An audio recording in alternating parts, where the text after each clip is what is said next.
Assalamualaikum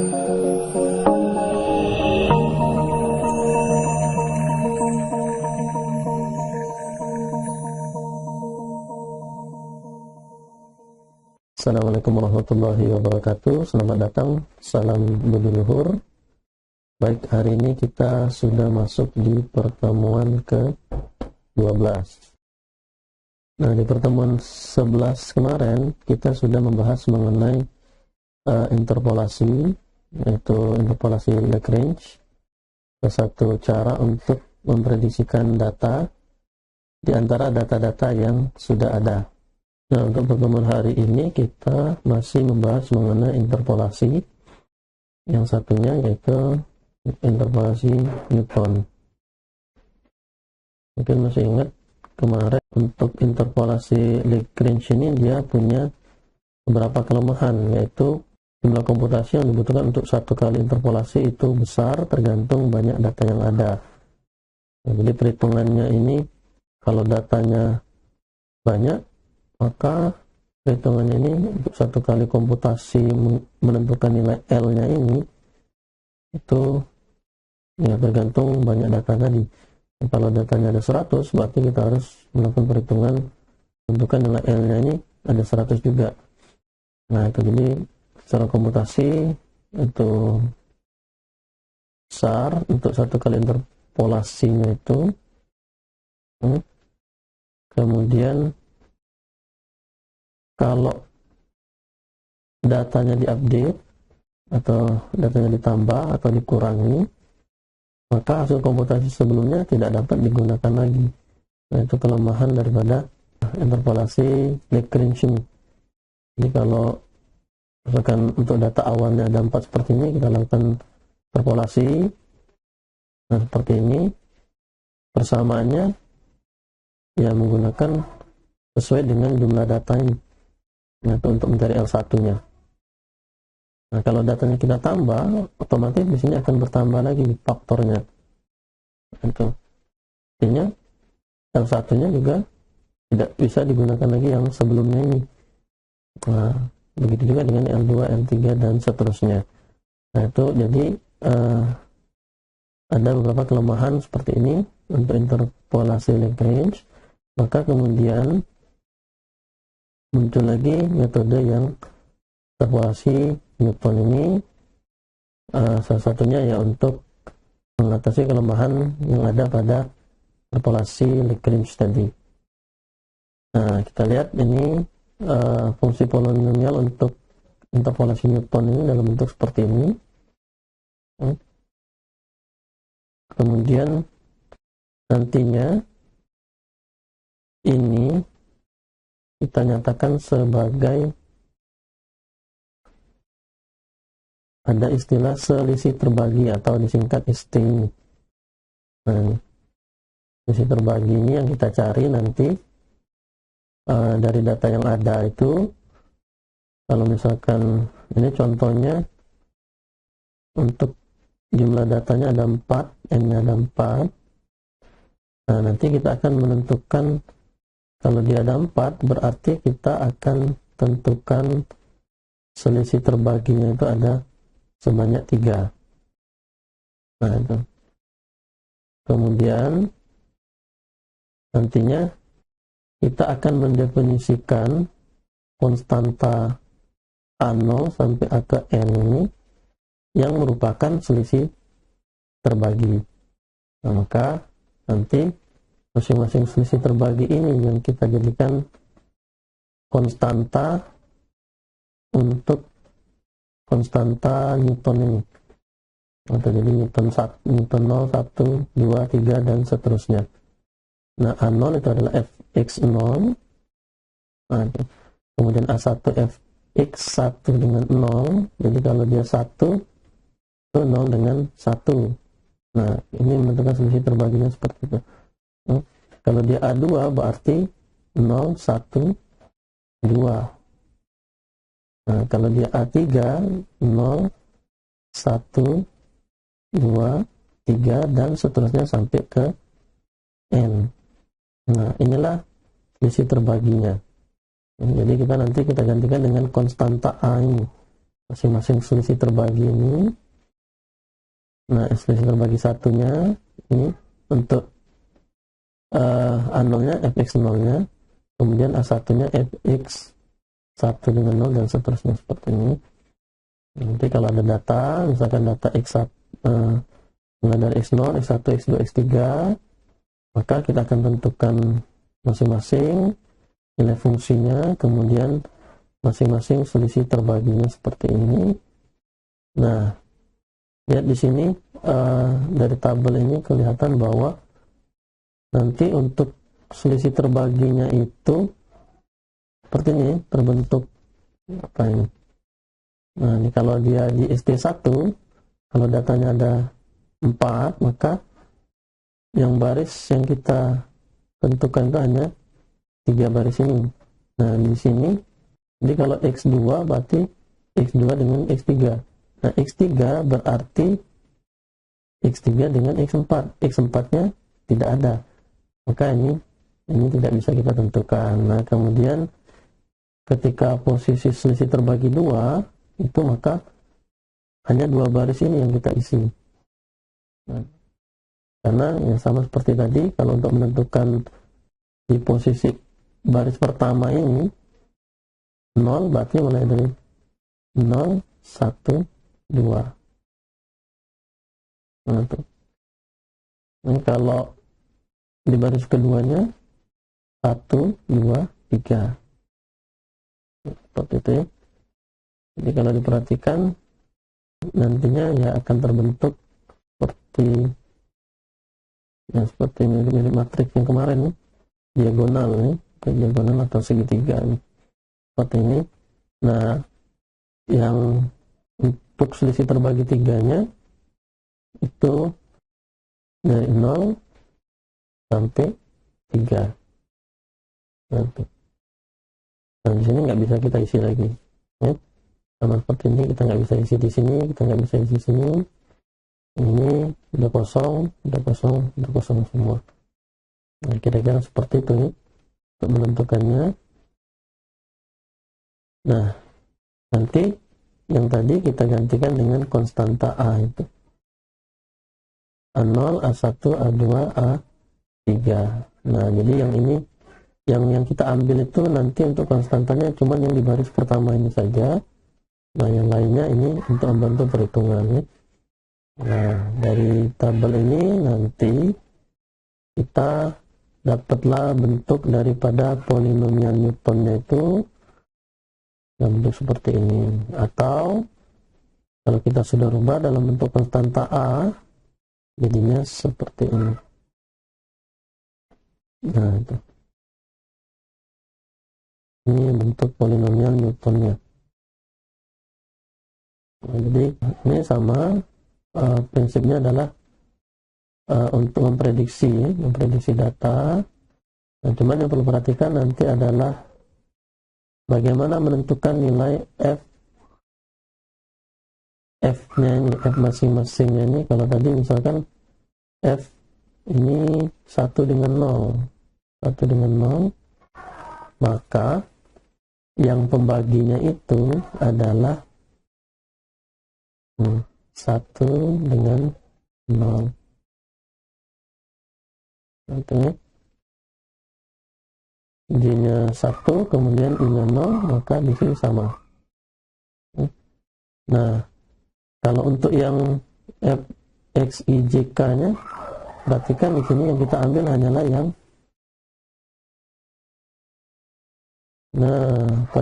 sisi paling kanan dengan paling kirinya untuk pembaginya. Kalau yang di atasnya ini, kalau dia sampai K, maka yang di atas ini adalah kita lihat I dengan J, kemudian J dengan K. Nah, itu IJ, kemudian J, K. Seterusnya sampai ke N, kemudian sampai ini yang sebelumnya, ini X1, kemudian Xn sampai X0. Yang di bawah juga sama seperti itu ya. Kita ambil yang paling sisi paling kiri, kemudian sisi paling kanan untuk pembaginya. Nah, itu untuk menentukan masing-masing selisih terbaginya ini. Terus selisih terbagi 1 berarti sampai 1, selisih terbagi 2 sampai 2, selisih terbagi 3 sampai 3. Nah, seperti itu ya. Nah, di baris keduanya, kalau di sini 01, ini 12, ini 23. Sama seperti ini, 012, ini 123. Di sini nggak bisa diisi lagi.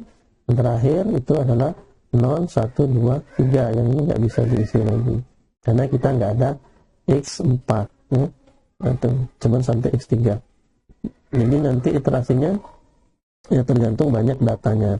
Nah, kalau datanya ada 4 berarti dia yang di sini diisi. Nah, itu karena ada X3 dengan X4. Tapi kalau datanya seperti ini, kira-kira tabelnya seperti ini nanti yang didapat ya. Nah, itu yang perlu diperhatikan adalah bagaimana menentukan ST1, ST2 dengan ST3-nya ini. Baik, seperti itu kira-kira langkah untuk menentukan interpolasi Newton ini. Nah, persamaan akhirnya dalam bentuk polinomial itu adalah seperti ini. Oke, nah sekarang kita lihat contoh. Di sini ada contoh, ini contohnya sama seperti yang kemarin, sama seperti yang interpolasi Lagrange kemarin. Kita mau memperkirakan untuk X sama dengan 8, jadi di antara 7 dengan 9 ini, dengan menggunakan metode polinomial interpolasi ini Newton ya. Ini Newton. Kalau kemarin ini Lagrange. Nah, tapi yang ini kita coba untuk dengan soal yang sama, kita coba menggunakan interpolasi Newton. Jadi tujuannya sama, jadi mencari data di antara 7 dengan 9 ini. Nah, ketika X-nya sama dengan 8, maka berapa nilai Fx-nya atau Y-nya? Oke, dari data-data yang sudah ada ini, kita bisa prediksikan bahwa nanti untuk 8 itu berapa nilai Fx-nya. Nah, itu kalau dia bentuknya persamaan, hasilnya itu artinya dia bisa digunakan untuk memprediksi karena dia sifatnya adalah persamaan dan sifatnya kontinu. Nah, jadi bisa tinggal kita masukkan nilai X berapapun sesuai dengan interpolasi yang kita bentuk berdasarkan data yang sudah ada ini, maka nanti kalau dia berupa persamaan, tinggal kita masukkan nilai X-nya berapa. Jadi kalau di matematika itu biasanya berupa persamaan ya hasilnya. Nah, kalau di statistik ada juga yang namanya regresi, sama. Jadi regresi itu mirip ya, mirip bukan tidak sama persis. Nah, fungsinya adalah untuk memprediksikan juga. Nah, itu dari data yang sudah ada, data hasil observasi yang kita kumpulkan, mungkin dari perilaku seperti ini ada variabel X dengan Fx-nya yang saling mempengaruhi itu, kemudian kita bisa menentukan, memprediksi kira-kira ketika masukannya X-nya berapa, maka berapa nilai Fx-nya. Nah, seperti itu. Jadi dari sini nanti kita bisa menentukan untuk X sama dengan 8 ini berapa nilai Fx-nya. Nanti dengan cara interpolasi Newton ini. Nah, untuk menjawab ini soal ini, maka kita buat tabel seperti yang tadi, yang sebelumnya. Nah, kita akan menentukan ST selisih terbagi 1-nya, selisih terbagi 2-nya, kemudian selisih terbagi 3-nya. Nah, data seperti ini, nilai-nilai X-nya. Nah, kita akan mencari untuk X sama dengan 8 itu kira-kira berapa nilai Fx di sini. Nilai Fx-nya berapa. Nah, cara mengisi tabel ini, yang pertama, untuk mengisi ST1 baris pertama, perhatikan Fx yang kita tentukan itu adalah Fx 1 dengan 0, atau ya yang mana yang lebih enak aja ini untuk mengingat. Ya, biasanya sih kalau ini kan dari yang besar ke kecil ya. Nah, seperti itu kira-kira. Kalau mau mengingat nilai berarti kalau posisi 0 ya 0 dengan 1 ya. Nah 0 dengan 1 ini, maka rumusnya itu adalah seperti ini. Nah kita pembaginya itu adalah 1 dengan X1 dengan dikurang dengan X0. Fx1 di atasnya dikurang dengan Fx0.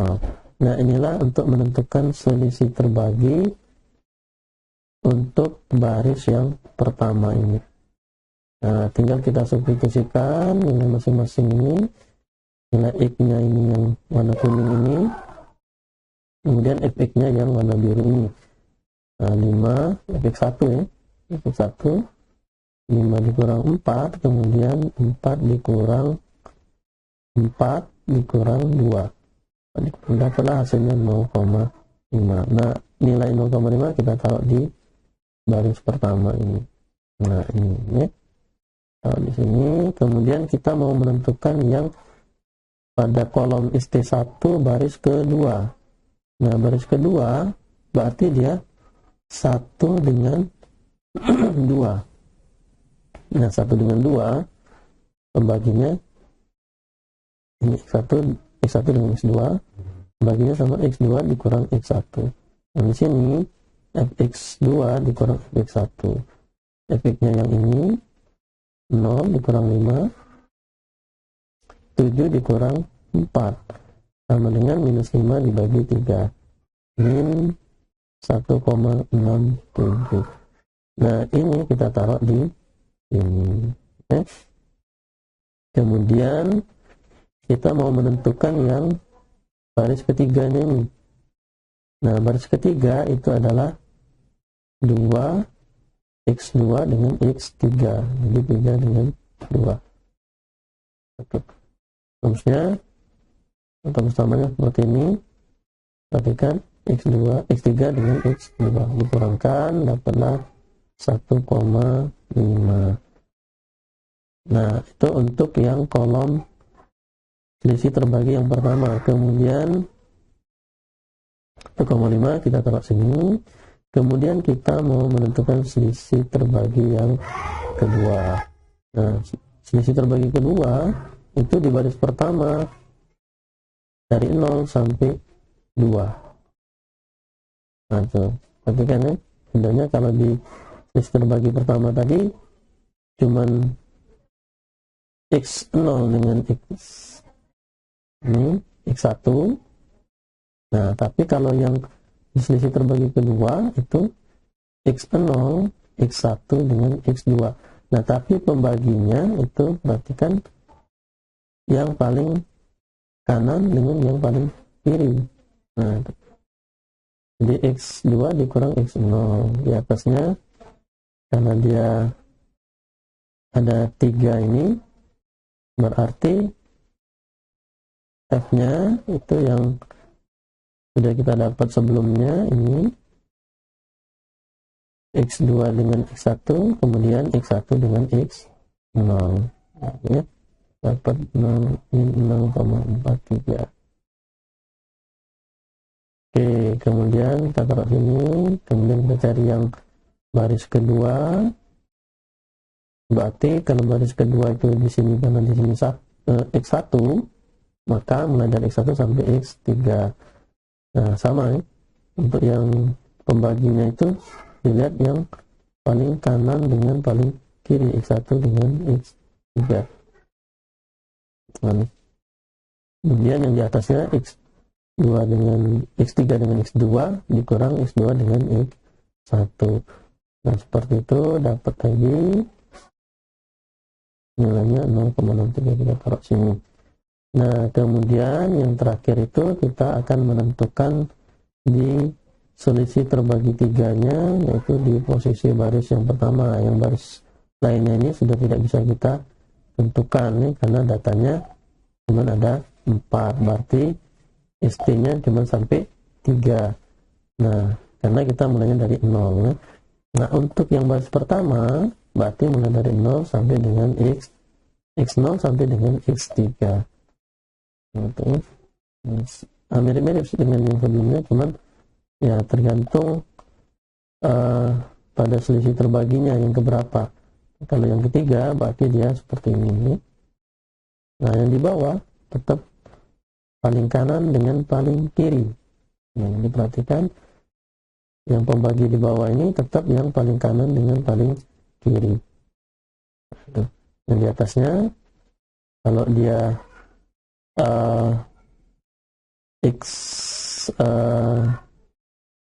untuk yang XT3 maka di sini ada 4, maka di sini ada 3. Nah, 3-nya yang mana saja?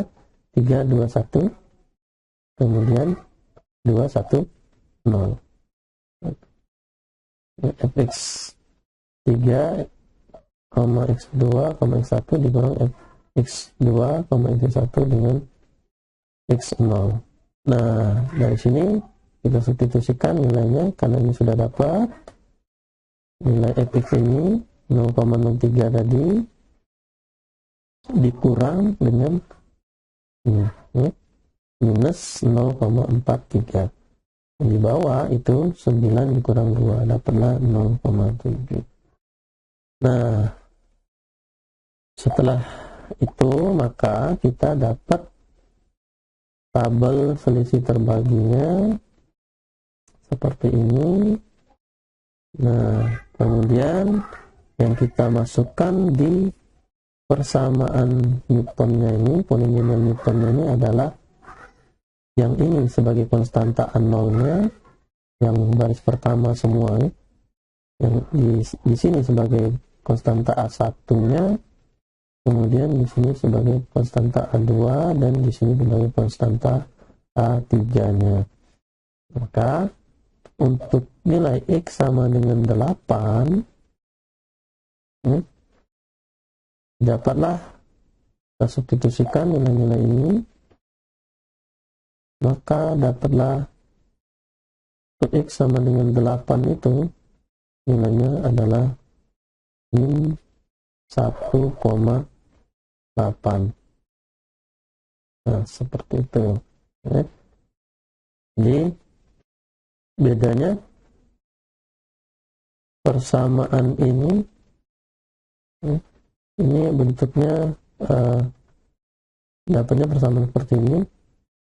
Nah, nantinya tinggal kita masukkan nilai X-nya maunya berapa. Di antara data-data ini misalkan ya, kita mau cari berapa nilai untuk X sama dengan 10 misalkan ya, atau X sama dengan antara ini ada X sama dengan 5. Nah, tinggal kita masukkan ke persamaan yang didapat ini. Ya. Nah, bentuk polinomialnya seperti ini. Jadi kalau ketika A1, konstanta A1 itu X0, kalau untuk A2 itu X0 dengan X1, A3 X0, X1, X2, dan seterusnya. Kalau ada 4 berarti dia X0, X1, X2, X3. Nah, ini bentuk polinomial Newtonnya dari data yang sudah ada ini. Nilai-nilai konstantanya kita dapatkan seperti ini. 0, A1, A2, A3 nih. Seperti itu ya. Yang perlu diingat adalah bagaimana menentukan nilai daripada selisih terbaginya ini.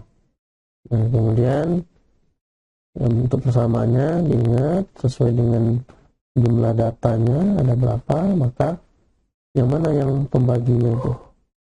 Nah, jadi dari bentuk umumnya ini kita terjemahkan seperti itu ya. Nah, selisih terbaginya sesuai dengan kalau kita perhatikan ini yang sisi paling kanan dengan paling kiri semua yang diambil untuk yang pembagi di bawah ini. Oke. Di atas menyesuaikannya. Kalau dia ada 3 ya seperti ini dengan ini, kemudian ini dengan ini, ini dengan ini. dan seterusnya sampai ke N. Nah, itu ketika kita update data, tambahkan data, ya saya kan tambahkan di bawah di sini, data yang ini masih tetap kita bisa gunakan ya. Nah, itu. Jadi kalau kita tambah data di bawah ini masih bisa kita gunakan karena untuk menentukan ini ya sesuai dengan barisnya ini. Nanti. Kalau kita tambah data di sini, maka ini bisa kita isi, ya, tapi yang ini tidak perlu kita ganti. Nah, itu. Itu bedanya dengan yang make range kemarin. Nah, mungkin untuk materi sampai di sini. Nah, ini ada latihan, nanti dicoba latihannya. Ya. Nah, di sini ada latihan. Baik. Nah, pertemuan hari ini kita cukupkan. Mengakhiri, Bapak ucapkan wassalamualaikum warahmatullahi wabarakatuh.